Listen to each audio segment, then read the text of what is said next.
Hi mga diskarte! Welcome po sa ating YouTube channel sa Discarding Pinoy tayo. So, bumalik nga pala tayo ng SM North EDSA Annex Building. Dito lang yung mga diskarte sa 3rd floor. At pumasok tayo ng Infinix Concept Store at kasama natin Sir Ian. So, tulad ng dati mga diskarte for July 2026. So, mag-update po tayo. Alamin natin ang promotion ng mga Infinix mobile phone. Siyempre, yung mga tablet nila. Kaya naman sa hindi pa nakasubscribe, mag-subscribe na po kayo para lagi po kayo updated sa mga video yung ina-upload natin. At sasamahan tayo Sir Ian. Ayan. So kung may mga inquiries kayo, yung contact number Sir Ian, makikita nyo po yan sa comment section or sa description. Kaya wag natin ito patagalin. Tara, simulan na natin to.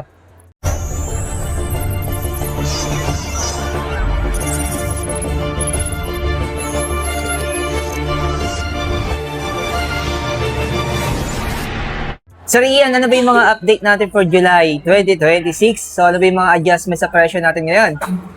Pagdating po sa mga adjustments sa price, sir, so nandito na po si GT50 Pro. So, dalawang variant po tayo, sir. Meron po tayong 25,999. So, meron tayong 29,999. Yun is 512 na, sir. So, meron siyang liquid cooling kay GT50 Pro. So, kapag nag-avail po sila, sir, may free na po siyang gaming kit. So, may mag-charge na, plus may cooling pa siya. Wow. So, inside the box na po yun, sir. Pag nag-avail sila. So, any colors naman available po sa store. Visit lang sila. Infinix SM North. 3rd floor po. Hanapin lang po nila ako, sir.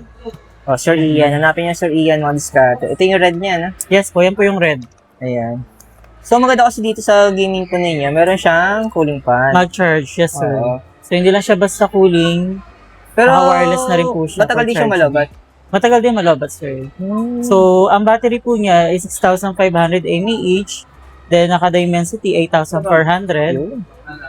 So, naka-Dolby na yung speaker ni GT50 Pro. So, ang kagandahan po kay GT50 Pro, mas in-upgrade niya yung before na GT30 Pro. So, yung trigger niya, so pwede mo na i-press.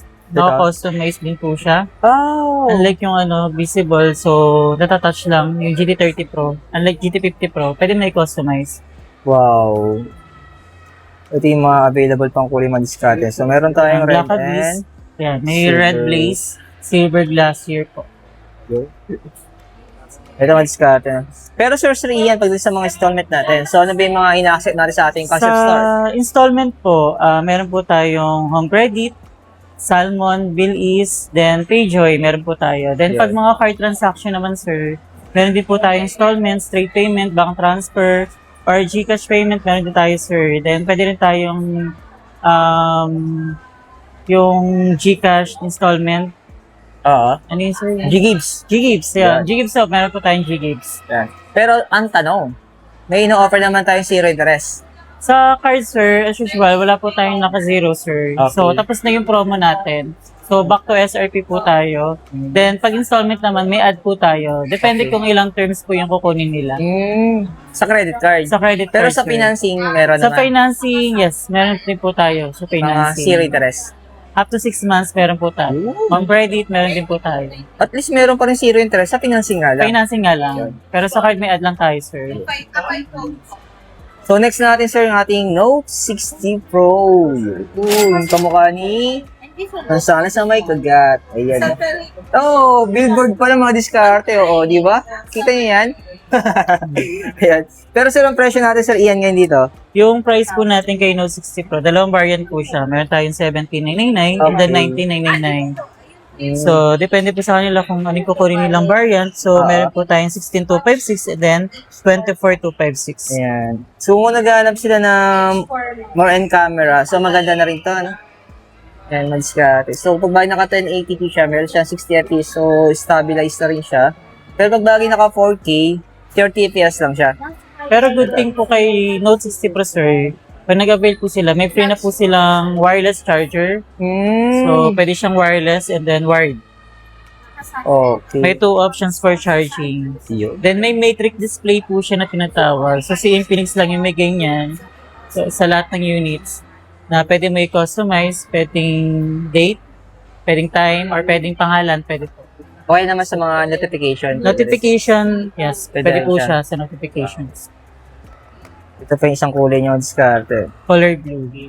May available din tayong black sa mga naghahanap ng black. Meron din po tayo. Black. Okay. So, 2 variant din yung black. So, iba nga lang yung price ni black.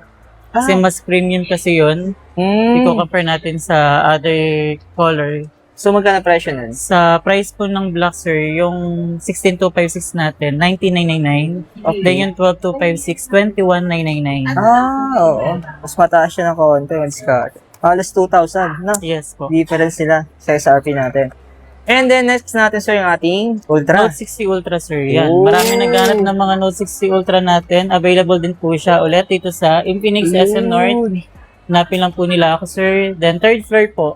Okay. Yan. Kung naghanap sila ng camera po kay Infinix, ito yung masasuggest natin. Yes, kasi si Note 60 Ultra, naka 200 megapixel po yan. Sa battery po, 7,000 mAh. Then, pwede rin po siya magamit from other country kasi naka-eSIM na po siya. Okay. So, di ba ang dami naghanap ng naka-eSIM? Oo. Totoo yun, dami Yan yung perfect para sa mga nagka-travel abroad. sa mga Ganyan. OFW. Yes, yung mga nag-hiking, sir, ano din po namin yan, suggestion din. Kasi meron siya tinatawag na global satellite. So, mas mabilis siya makasagap ng data or kaya connectivity sa connection yan. Ito ang diskarte na kung naghahanap kayo ng camera ni Infinix, so ito ang bilhin ninyo, Note 60 Ultra. Naka 100 times zoom din po siya, sir. Yun. Then 100 watts for charging, naka-wireless na rin po siya. Then ang inclusion niya, ito po. Ano mga kasama niya, sir? Ito yung mga inclusion niya inside the box. So, Wow, malaking dami. box yan. Oo.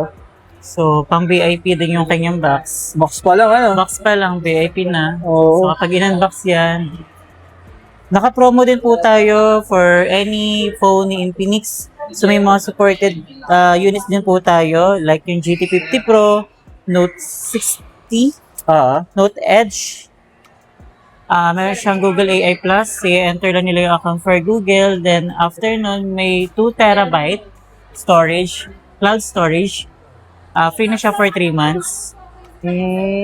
So, wala silang babayaran nun. Then, after for 3 months for trial, doon na lang sila magbabayad, sir. Yan. Kung gusto nila... So, may extra storage sila for 2 terabytes. Kung gusto nila magbayad ng subscription. Yes. Yun. Pero sir, ang presyo nito, magkano? Ang price po ni Ultra po is 32,999. So, next natin ang ating... Note Edge. Si Note Edge, yun pa rin. Which is, ganun pa rin yung price niya. 49,990. Di pa rin siya nagtataas. So, ang maganda naman kay Note Edge, which is naka-slim na siya, 7.2mm. Yung kanyang, sir?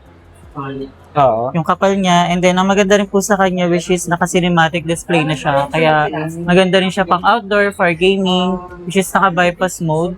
May self-repair battery din siya, sir. Okay. Sana naka-curve yung display niya. Yes, naka-curve display na. So, yun nga, sir. May mga latest po si Infinix na nirelease, which is ito po yung Hot 70. Si Hot 70, they have a mga variants for 128. Meron po tayo. So, pinagkaiba lang nila, RAM? RAM, opo. RAM lang po. Naka 6,000 mAh na yung battery niya, then 45 watts for charging. Yun, diskarte. So, ang maganda sa kanya, sir, mas in-upgrade na nila yung RAM niya. So, yung RAM niya, if kung mapapansin, pupunta po sa settings po. Okay. Then, click lang nila. Pwede nila i-adjust yung RAM sa pinakamataas, sir. So, nag-upgrade na siya hanggang 24 GB RAM na po. Okay, meron siyang tinatawag na Menfusion. expansion hanggang 16. Yes. Additional sa RAM. So, kung Kaya- naka 8 GB RAM ka plus 16 GB RAM, 24 GB RAM. Yes, po 24 GB RAM. Kaya better siya for switching apps. Yan, multitasking. Para mas mabilis yung pag-scroll nila. For Oo. gaming. Ayan. Tapos yung mga available na kulay ito. Available colors niya, yes. Torino orange, Kompleto ka ng kulay, no? dynamic design, and yung parang green textured, Ayan. violet, silver, blue, and then black. Meron po tayo. Pero sir, yung ating Smart 20, available pa ba to? Si Smart 20, yes, available po. So, 3 variants pa rin yung available natin. Meron tayong 64, then Ayan. 128, and then 256. Tapos yung ating tablet. Ayan. Sa tablet natin, sir, available po sa atin si XPad Edge, which is 17,999. Free pa rin po yung kanyang keyboard with touchpad na po siya. Ayan. Pero wala siyang pen. Wala lang po siyang Without pen. pen. Ayan. Pero kung sakaling bibilan nito ng third-party pen, pwede naman. Pwede naman yung mga universal pen, sir. Pwede po Available siya. yun. sakali dito. Compatible naman. Yes, partner po kay Xpad Edge. Oh, kalimitan naman yung mga universal, mga Bluetooth. Pwede rin no? po lagyan ng SIM card, then memory card. Ito. Yes po. Pwede lagyan ng SIM card. Expandable yung memory niya, sir. Okay. Pero yung may kanyang kanyang SIM card, 4G lang. Yes. Detachable naman yung kanyang keyboard. So, pwede nyo na siya itanggalin sa keyboard. Okay. So, magnetic naman siya. Ito ang Scott. Naka 4G siya, no? Ang lapad niya, no? Pagkakamala mo sa unang tingin, 13.2 kala mo inch. laptop talaga. No? Yes. Dati Laki ng pang laptop na yung laki niya. Pero ang ating Note 50 Pro Plus, available pa ba to? Yes po. Actually, yung Note 50 Pro Plus natin, limited na lang yung stocks natin. Pero available pa dito siya sa concept. Oo. Yes po. Pero ang presyo niya 17. 999. Ganun pa rin yung price niya. So, hindi naman po nagbago yung price niya. Ganun pa rin po. Pero kasi ganun, mas maganda pa rin po yung camera niya. Oo, totoo yun. Unlike sa ibang unit natin. So, 144 Hz na rin po yan. Yun. 100 watts.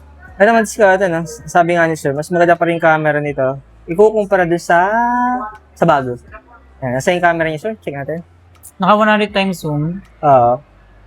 Yung camera niya. Yun. Pakita ko lang sa inyo. Saka sa video. So, meron kasi itong 4K, 60 FPS. Kumpara doon sa isa, 30 FPS lang, ano? Ayan. Medyo budget pa to, di ba? Mas mura pa. Baka po interesado kami sa ito, available to. Kung naghahanap kayo ng medyo, masasabi natin, maganda rin yung quality ng camera. Ito. Si Note 50 Pro Plus. Available pa din sa Concept Store. Ito yung with pen. Yes po. Yan po yung Xpad 20 Pro. Oo. Na with, na siya, keyboard, stylus pen, then may case. So, tatlo na yung marireceive nila once nag-avail po sila ng tablet. Grabe, no? Xpad 20 Pro. Tsaka Mga pwede rin siya demonstration. lagyan ng SIM card and memory card. Sa presyong, 11,999 Sa- kapag 128 to 5613,999. ito yung pinaka-budget tablet na madiskarte na masasabi kong complete package. Complete package, yes Oo. po. Wala ka nang bibilin. Yan, Bibili mo na lang yung niya, protector. Yun na lang yun. Screen protector. Oo. Tapos, ito. Xpad Pinaka-budget. 30E, ito yung pinaka-latest po. Di ba before po is Xpad 20? Siya Xpad 30 na po. So, ito may mga learning apps po siya. So, pag nag-avail sila perfect sa bata po, yung mga students, so may high tutor na rin po yan, EducDesk. Okay. So, complete na rin po siya para at least kahit wala pong tutor sa bahay nila, mismo yung tablet na yung mag-tutor. So, less costing din po. yung presyo niya. Yes, sir. So, dalawang variant po tayo, sir. Meron tayong 8128, then 16256. Iyan. Ito madiskarte na. Maraming salamat to Sir Ian. Thank you, sir. Thank you. So, kung interesado kayo madiskarte, punta na po dito sa may SM North Annex Building sa may EDSA. Ano? Third floor po. Third floor lang. So, nag-isa lang namin yung concept store ng Infinix Yes, dito. isa lang Yun. po. So, kung may mga inquiries kayo through online madiskarte, so, yung contact number ni Sir Ian. So, kukunin natin the rest. Pwede pa kayo mag-inquire sa kanya. Salamat, sir. Salamat. Thank you, sir.